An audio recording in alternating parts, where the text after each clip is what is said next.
Hello दोस्तों, मेरा नाम शिवम तोमर है और मैं आपका the fit mind video classes YouTube channel पे स्वागत करता हूँ। आपके सामने कुछ क्वेश्चन लिखे हुए हैं। पहला क्वेश्चन है 1753 multiply by 1749 multiply by 83 multiply by 171 को अगर 17 से भाग किया जाए तो शेषफल क्या बचेगा। दूसरा क्वेश्चन है 2 की पावर 34 को अगर 9 से भाग किया जाए तो शेषफल क्या बचेगा।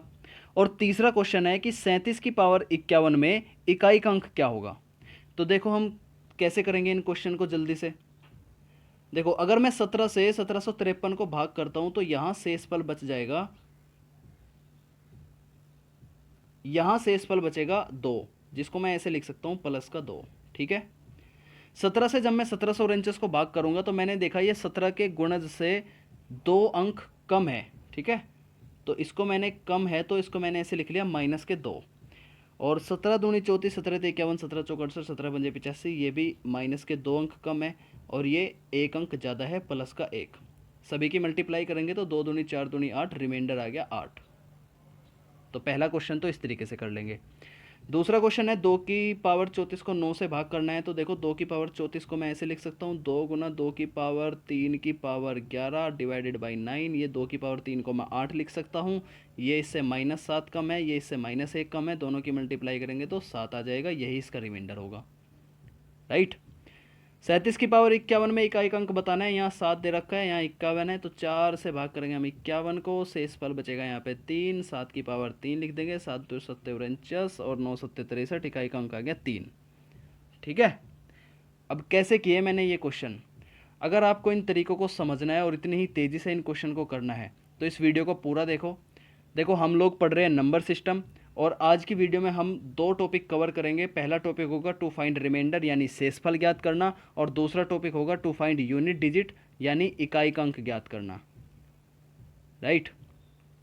पिछले वीडियो में हम रिमाइंडर थ्योरम पढ़ रहे थे, उसमें हमने देखा था कि शेषफल कैसे निकाले जाते हैं, तो उसी थ्योरम को आज हम आगे बढ़ाएंगे। कल की वीडियो में हमने कुछ इस प्रकार के क्वेश्चन देखे थे, जैसे 68 की पावर 88 -1 को अगर 67 से डिवाइड किया जाए तो शेषफल क्या बचेगा। तो इसमें शेषफल 0 आएगा। ठीक है, अगर आपने पिछली वीडियो नहीं देखी तो आप देख सकते हो। आज हम इसी शेषफल निकालने की जो क्वेश्चंस हैं उन्हीं को आगे बढ़ाते हैं। तो देखो यहाँ इस कंसेप्ट को समझने के लिए मैं एग्जाम्पल्स का माध्यम लेता हूँ। ठीक है, एग्जाम्पल के माध्यम से इन कंसेप्ट को समझेंगे।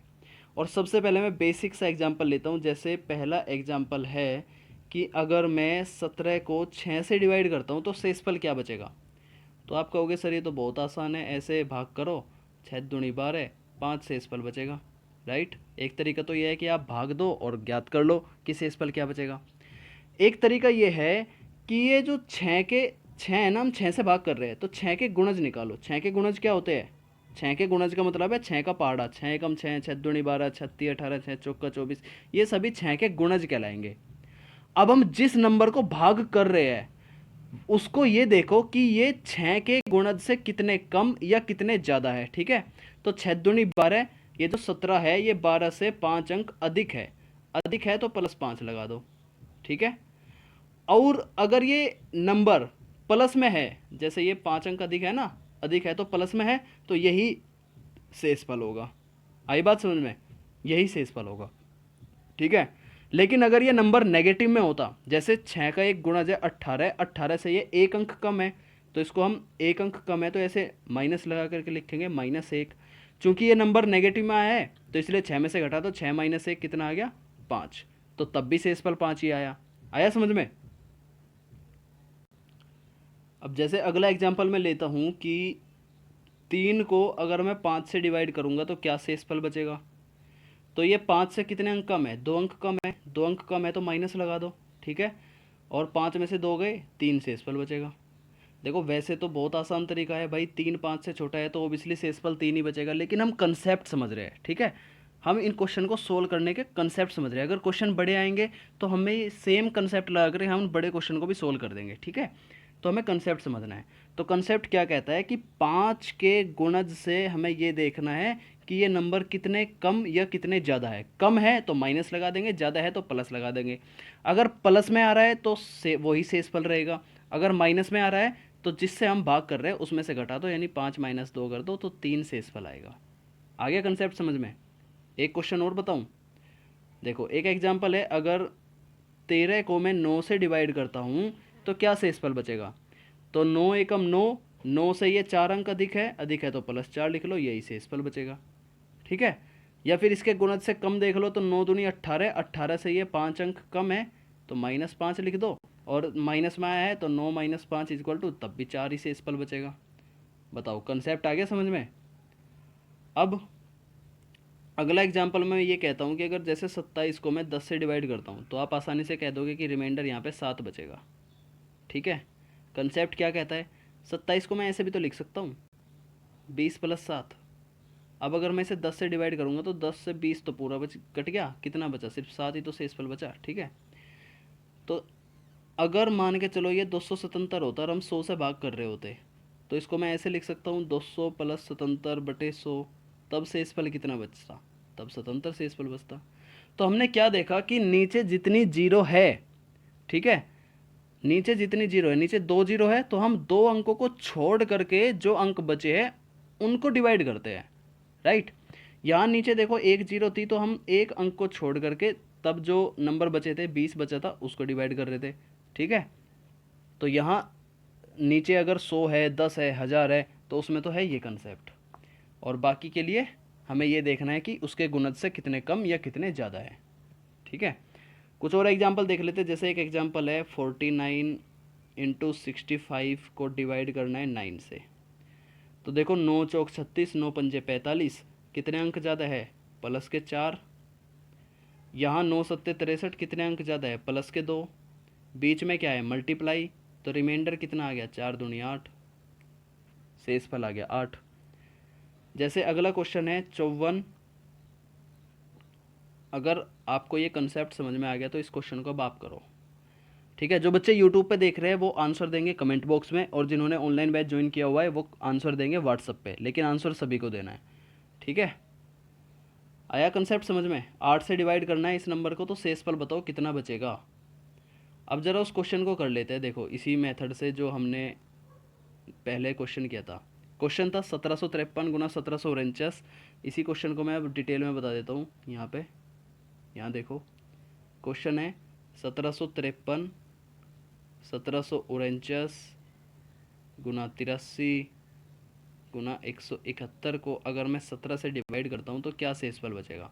देखो 17 से मैं 1753 को डिवाइड कर रहा हूँ, तो 1753 को मैं ऐसे भी तो लिख सकता हूँ 1700 + 53।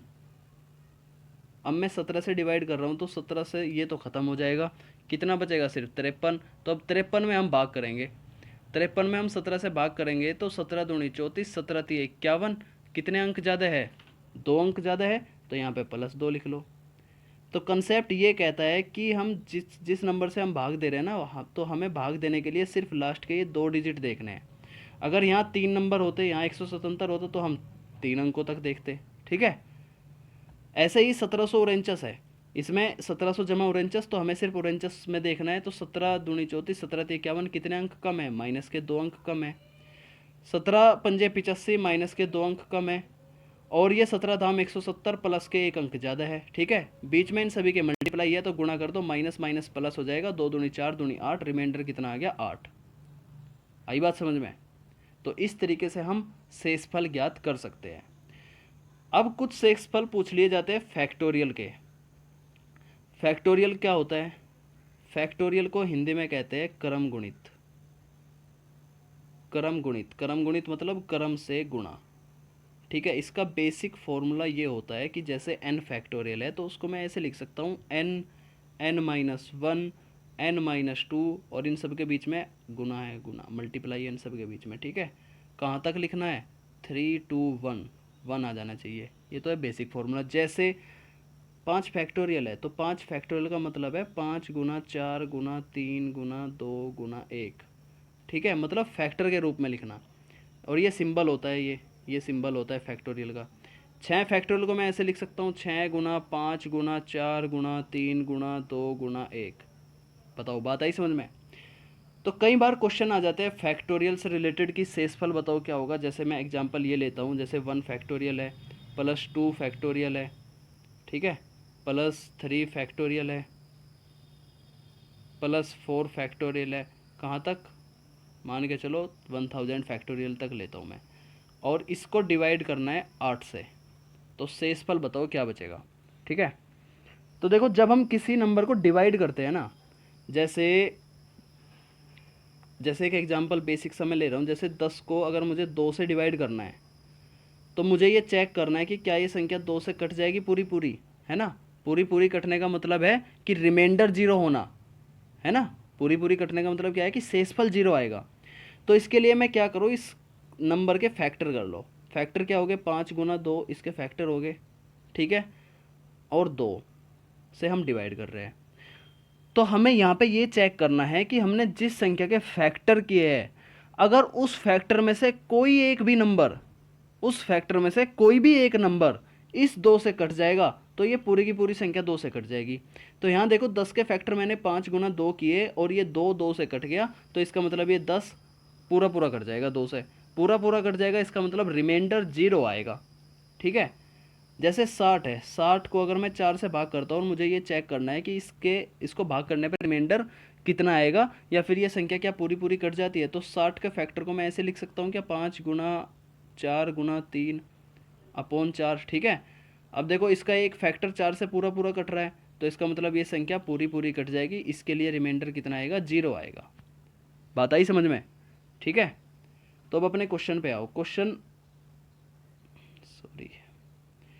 क्वेश्चन क्या दे रखा है, क्वेश्चन दे रखा है 1753 गुना 1749 गुना 83, अरे सॉरी क्या हो रहा है आज ये, देखो क्वेश्चन आपको दे रखा था फैक्टोरियल में 1 factorial plus 2 factorial plus 3 factorial plus 4 factorial, और कहाँ तक 1000 फैक्टोरियल तक था, और ये डिवाइड करना था 8 से। ठीक है, तो हमें ये देखना है कि ऐसा कौन सा फैक्टोरियल है जिसका फैक्टर 8 से कट जाएगा। तो जब मैं 4 फैक्टोरियल की बात करता हूँ, तो 4 फैक्टोरियल को मैं ऐसे लिख सकता हूँ, 4 गुना 3 गुना 2 गुना 1, और अगर मैं 4 फैक्टोरियल को 8 से डिवाइड करूँगा, तो 4 फैक्टोरियल के जो फैक्टर है 4 दूनी 8, ये 8 से कट जाएंगे। इसका मतलब क्या है कि 4 फैक्टोरियल 8 से पूरा पूरा कट रहा है, और पूरा पूरा कटने का मतलब यह है कि 4 फैक्टोरियल को जब हम 8 से डिवाइड करेंगे रिमाइंडर 0 आएगा।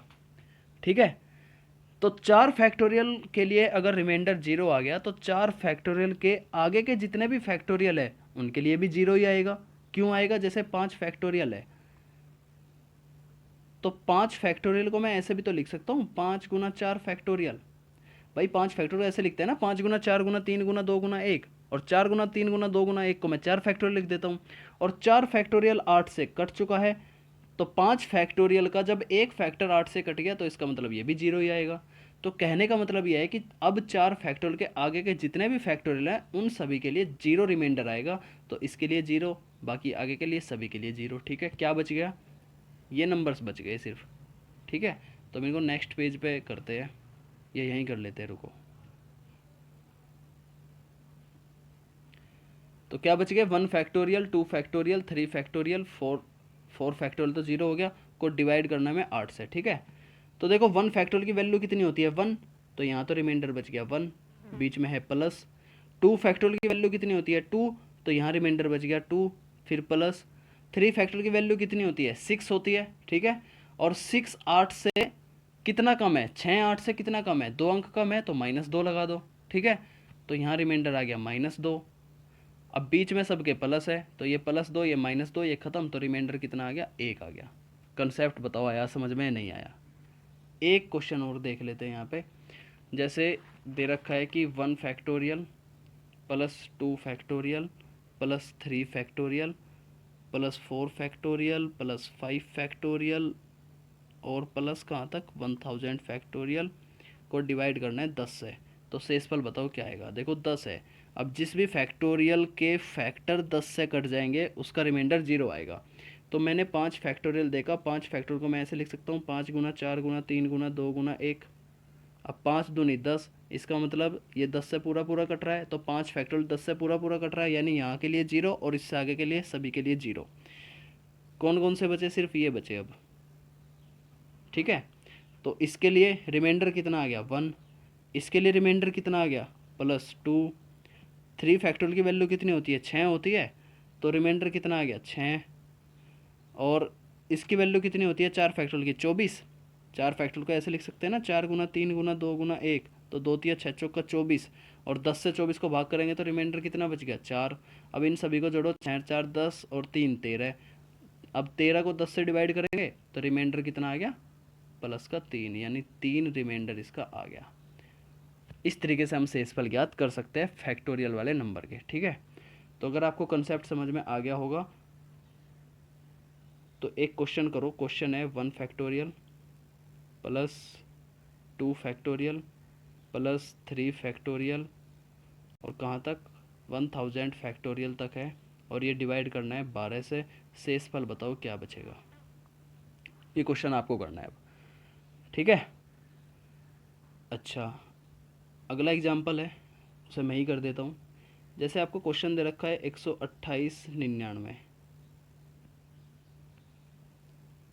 मल्टीप्लाई 96 मल्टीप्लाई 997 अपॉन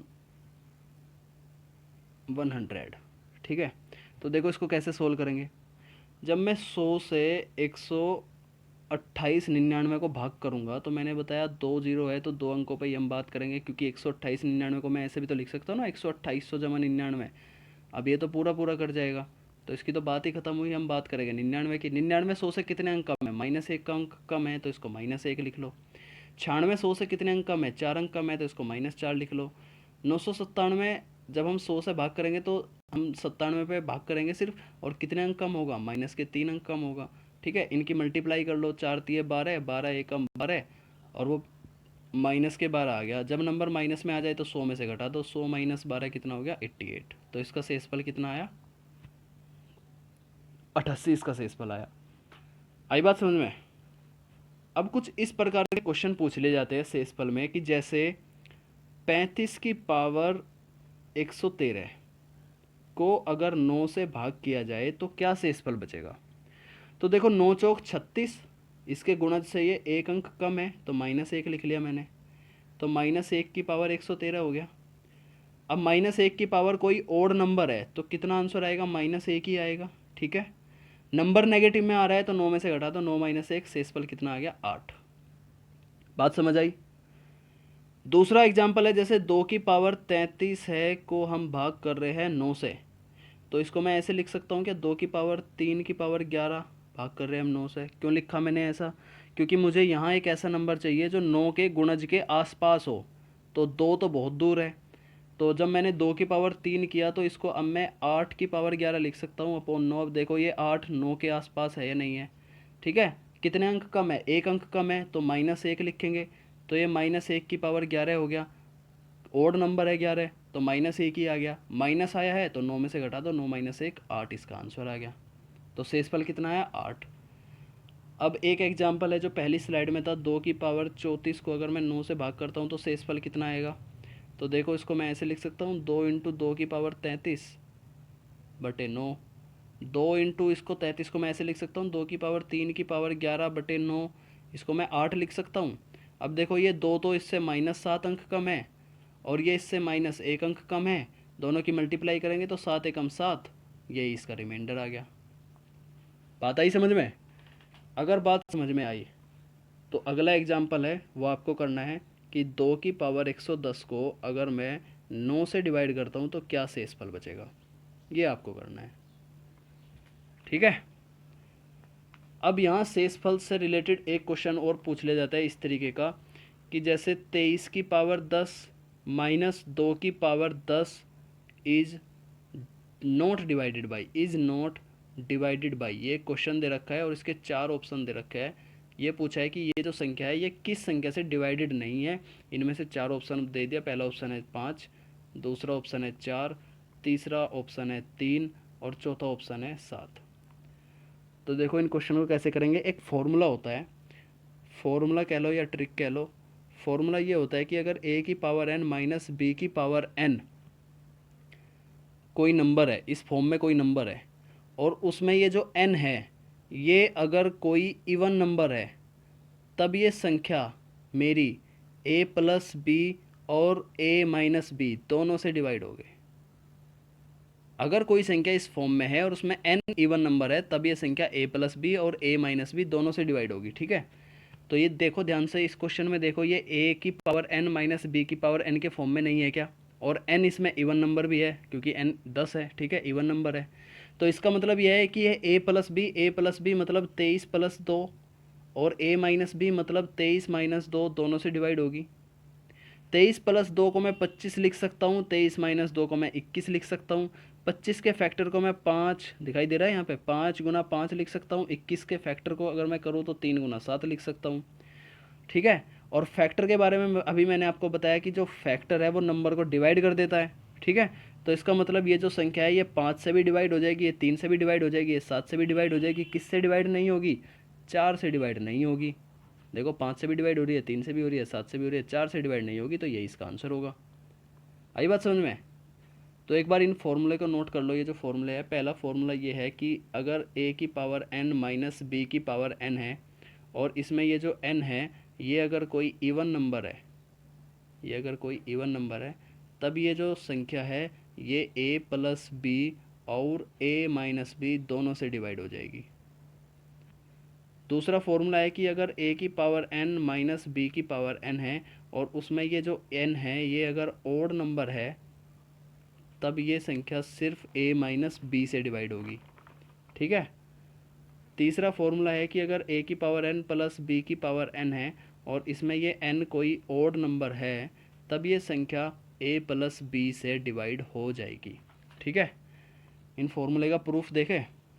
देखो जैसे ये a की पावर n माइनस बी की पावर n है, मैंने ये कहा कि ये अगर n की जगह पे कोई इवन नंबर है, तो ये संख्या मेरी a प्लस बी और a माइनस बी दोनों से डिवाइड हो जाएगी। तो n की जगह पे कोई इवन नंबर रख के देखो, सबसे छोटा इवन नंबर क्या होता है, 2 होता है।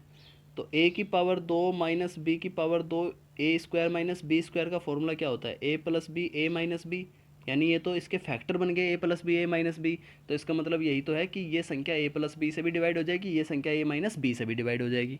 क्लियर है?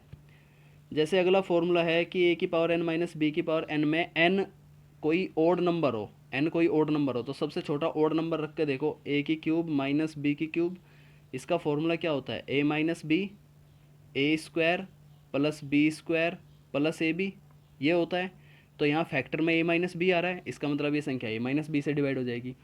अगला फॉर्मूला ये है कि a की पावर n प्लस बी की पावर n में अगर n ओड नंबर है, तो a की पावर n प्लस बी की पावर n में n ओड नंबर रख के देखो, सबसे छोटा ओड नंबर होता है 3, तो a की क्यूब प्लस b की क्यूब, इसका फॉर्मूला क्या होता है, a plus B A square plus B square plus, sorry यहाँ माइनस आएगा, माइनस ए बी, यहाँ माइनस है, ये माइनस ए बी, तो a प्लस बी इसके फैक्टर में आ रहा है, तो इसका मतलब ये संख्या a प्लस बी से डिवाइड हो जाएगी। तो इस तरीके से हम शेषफल ज्ञात कर सकते हैं। आई होप ये टॉपिक आपको अच्छे से समझ आ गया होगा। हमें टॉपिक को ही अच्छे से समझना था। अब इस टॉपिक से जितने भी क्वेश्चन हैं अब आप कर दोगे। ठीक है, क्वेश्चन की प्रैक्टिस ज़रूर कर लेना अपनी बुक से। अब अगला टॉपिक है हमारा, दूसरा टॉपिक है इकाई का अंक ज्ञात करना, टू फाइंड यूनिट डिजिट। क्या होता है यूनिट डिजिट, इकाई का अंक क्या होता है? जैसे कोई नंबर आपके सामने दे रखा है 2 3 4 5 6, तो यही तो इसमें इकाई का अंक है, ये इकाई का अंक है, ये दहाई का अंक है, ये सैकड़े का अंक है, ये हज़ार का, ये 10,000 का, यही तो है इकाई का अंक। ठीक है, यही हमें ज्ञात करना होता है। तो जैसे अगर मैं ये कहूँ कि 115 गुना 112 में इकाई का अंक क्या होगा, तो इसका इकाई का अंक पकड़ो, इसका इकाई का अंक क्या है 5, इसका इकाई का अंक क्या है 2, दोनों की मल्टीप्लाई कर दो, 5 दूनी 10, इकाई का अंक आएगा 0। बात आई समझ में? जैसे अगला एग्जाम्पल दे रखा है कि 378 मल्टीप्लाई बाई 444 मल्टीप्लाई बाई 212। अगर मैं इन तीन नंबर की मल्टीप्लाई करता हूँ तो इकाई का अंक क्या आएगा? तो क्या हम इस सभी पूरे पूरे नंबर की मल्टीप्लाई करेंगे? नहीं, हमें तो इकाई का अंक चाहिए ना, तो इकाई का अंक की मल्टीप्लाई कर लो। तो इसके 8 की इसके इकाई का अंक 4 के साथ करो, 8 चौक 32, 32 दूनी 64, तो इकाई का अंक कितना आ गया 4। सिंपल। तो ये तो सिंपल सी चीज़ थी जब मल्टीप्लाई करके इकाई के अंक ज्ञात करने हो। कुछ क्वेश्चंस इस तरीके से आते हैं कि अगर पावर में हो, जैसे 2 की पावर 32 हो तो इसका इकाई का अंक कितना होगा, 5 की पावर 37 हो तो इसका इकाई का अंक कितना होगा। तो अगर क्वेश्चन पावर के रूप में आए तो देखो वहाँ पे कैसे करेंगे।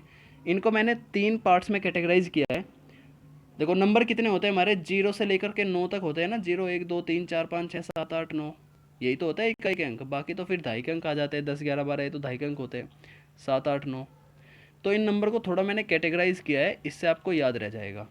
देखो कैसे, पहला पार्ट है कि अगर संख्या, अगर इकाई का अंक 0 हो, 1 हो, 5 हो, 6 हो और इनकी पावर कुछ भी हो, ये नोट कर लेना ये चीज़ें, इनकी पावर कुछ भी हो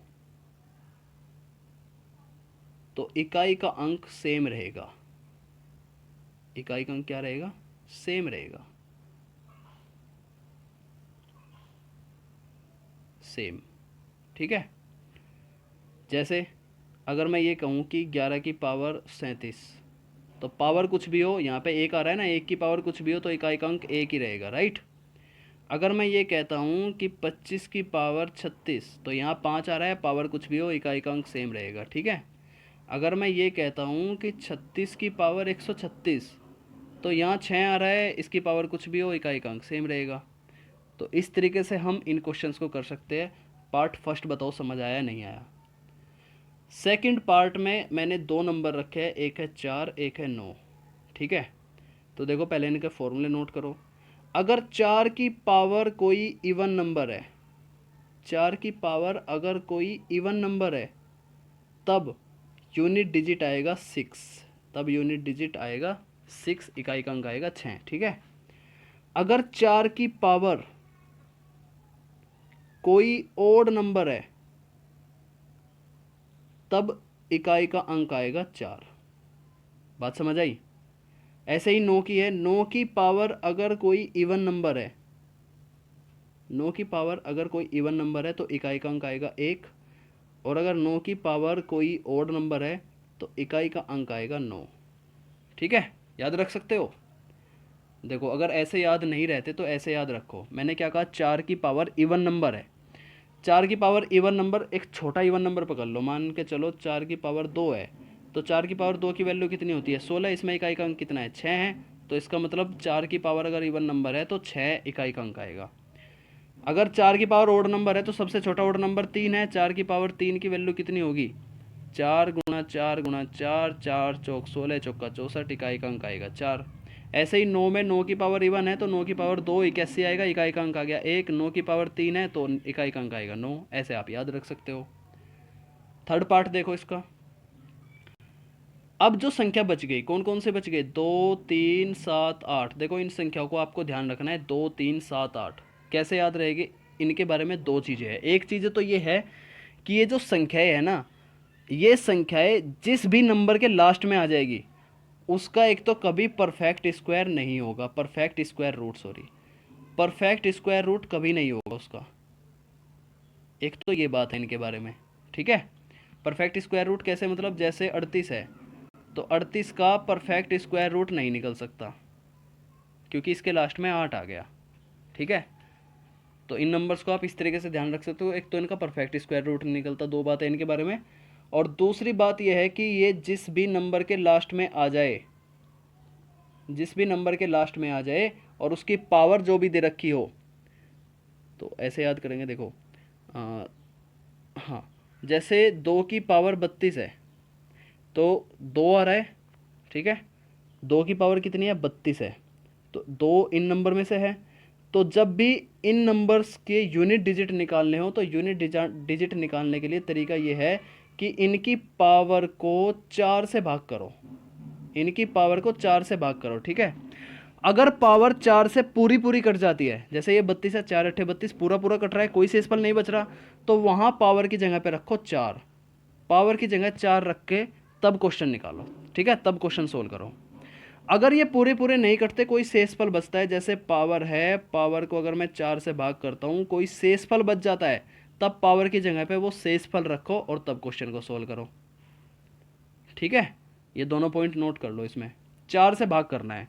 4 से क्यों भाग करते हैं इसका एक अलग कंसेप्ट है। ठीक है, वो मैं यहाँ नहीं बताऊंगा, हमें सिर्फ तरीका जानना है क्वेश्चन को सोल्व करने का।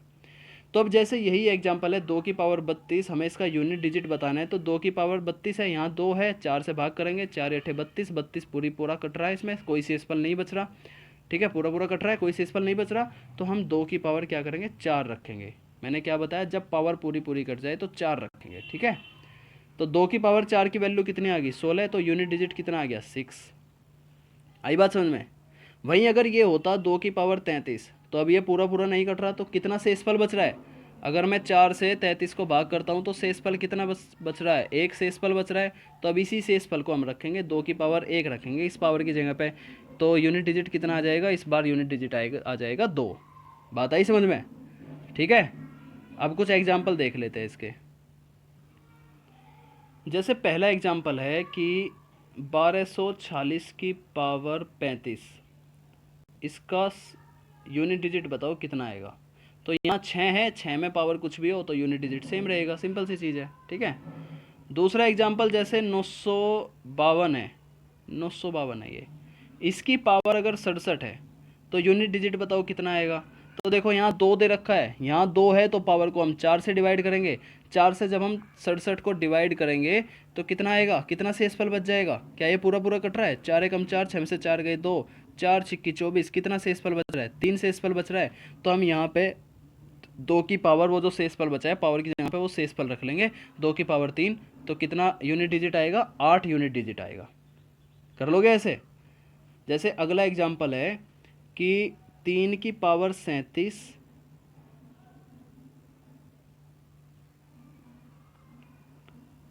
3 की पावर 37 गुणे 4 की पावर 65 गुणा 125, 125 की पावर 35 गुणा 89 की पावर 13। तो यहाँ अब हमें बताना है कि इसका यूनिट डिजिट कितना आएगा। तो देखो यहाँ 3 है, 3 की पावर 37 है, तो पावर को अब हम 4 से भाग करेंगे, 4 से भाग करेंगे तो शेषफल आ जाएगा 5, तो इसको मैंने लिख लिया 3 की पावर 5। यहाँ 4 है, 4 का नंबर कोई ओड, 4 की पावर कोई ओड नंबर है, ओड नंबर है तो 4 का 4 ही आ जाएगा, ठीक है। यहाँ 5 है, 5 की पावर तो कुछ भी हो, 5 का 5 ही आ जाएगा। यहाँ 9 है, 9 की पावर कोई ओड नंबर है, ओड नंबर है तो 9 का 9 ही आ जाएगा, ठीक है। अब 3 की पावर 5 को मैं कैसे लिख सकता हूँ, 3 गुना 3 गुना 3 गुना 3, तो 3 तिया 9, 9 ती 27, 3 81, 81 की 3 में मल्टीप्लाई करेंगे तो यूनिट डिजिट आएगा 3, और फिर 4, फिर 5, फिर 9, ठीक है। अब देखो 5 चौक 20, तो यूनिट डिजिट जब 0 आ गया, अब 0 के साथ किसी की भी मल्टीप्लाई कर लो 0 ही आएगा, तो इसका यूनिट डिजिट कितना आएगा, 0 आ गया। आ गई बात समझ में, ठीक है। अब अगर बात समझ में आ गई तो 2 क्वेश्चन है आपके लिए, करो उन्हें। जैसे 5 की पावर 63 है, 7 की पावर 85 है, 9 की पावर 70 है, और 81 की पावर 115 है। इसमें यूनिट डिजिट आपको बताना है। और दूसरा, और यहाँ सबके बीच में मल्टीप्लाई है, ये ध्यान देना, मल्टीप्लाई है सब, ठीक है। दूसरा क्वेश्चन है कि 258 की पावर 100 है, प्लस है बीच में, प्लस है बीच में, ध्यान देना ये, और 547 की पावर 84 है, इसमें यूनिट डिजिट बताओ कितना आएगा। ये दोनों क्वेश्चन आपको करने हैं, ठीक है। तो नंबर सिस्टम में 1-2 टॉपिक और रह गया है, वो हम नेक्स्ट वीडियो में देखेंगे। नंबर सिस्टम से अब आप जितने भी क्वेश्चन आएंगे अब आप शायद उनको कर दोगे, अगर आपने कंसेप्ट को समझ लिया। क्वेश्चन की प्रैक्टिस ज़रूर कर लेना अपनी बुक से, प्रैक्टिस नहीं करोगे तो फिर दिक्कत आ जाएगी, ठीक है। मैथ्स की जितनी ज़्यादा प्रैक्टिस करोगे मैथ्स उतना ही आसान हो जाएगा, ठीक है, भारी चीज़ कुछ नहीं है। तो अगर वीडियो आपको पसंद आई है तो वीडियो को लाइक कर देना, बहुत मेहनत से बन रही है, अपने दोस्तों के साथ शेयर भी कर देना, और चैनल को ज़रूर सब्सक्राइब कर लेना, ठीक है। और जो ऑनलाइन बैच वाले बच्चे हैं वो जितने भी आपको होमवर्क दिए हुए हैं उनको पूरा करो, क्वेश्चन को निकाल के दिखाओ, प्रैक्टिस करो, ठीक है। यूट्यूब पे जो देख रहे हैं वो कमेंट बॉक्स में आंसर दो। वैसे तो आप आ जा दो या मत दो, वो आपके ऊपर निर्भर है। दोगे तो मुझे पता चल जाएगा कि हाँ आप लोग पढ़ रहे हो, ठीक है, आपको भी पता चल जाएगा कि हाँ आप लोग पढ़ रहे हो। पढ़ोगे तो ही आपके शरीर पे वर्दी आएगी, तभी आप इंस्पेक्टर बनोगे, ठीक है। तो जो बच्चे इच्छुक है ऑनलाइन बैच ज्वाइन करने के, क्योंकि देखो यहाँ यूट्यूब पे तो फ्री कंटेंट मिलता है, और फ्री कंटेंट की बात ऐसी होती है कि फ्री कंटेंट में ना बच्चे पढ़ते नहीं हैं, ठीक है। और ऑनलाइन बैच में क्या होगा, ऑनलाइन बैच में आप कुछ फ़ीस दोगे, जब आप फ़ीस दोगे तो आप डेडिकेटेड रहोगे कि हाँ भाई हमने पढ़ना है, क्योंकि हमने फ़ीस जमा की है। फ़ीस कितनी है, फ़ीस है सिर्फ 300 रुपये पर मंथ की, और यहाँ आपको सारे सब्जेक्ट पढ़ाए जाएंगे, सारे सब्जेक्ट के टॉपिक आपको अच्छे से कवर कराए जाएंगे। यूट्यूब पे सारे टॉपिक की वीडियो देना पॉसिबल नहीं है, ऑनलाइन बैच में सारे टॉपिक की अच्छे से, उनके कंसेप्ट की अच्छे से वीडियो मिलेगी, ठीक है। तो आप ऑनलाइन बैच ज्वाइन कर सकते हो। ऑनलाइन बैच कैसे ज्वाइन करना है इसकी जानकारी आप इस नंबर पर मैसेज करके ले सकते हो, ठीक है। इसी तरीके से आपको पढ़ाया जाएगा। यहाँ ये जो एरिया है इस रीजन में लिखा हुआ मिलेगा आपको सब कुछ, और बैकग्राउंड में मेरी आवाज़ आएगी।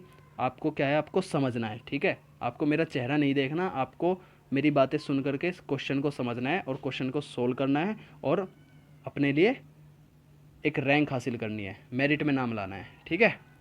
तो पढ़ो, पढ़ते रहो, सीखते रहो। लॉकडाउन चल रहा है, काफ़ी अच्छा मौका मिला है, ठीक है। बहुत सारा टाइम है हमारे पास में पढ़ने का, तो इसका यूज करो, ठीक है। चलो बाय।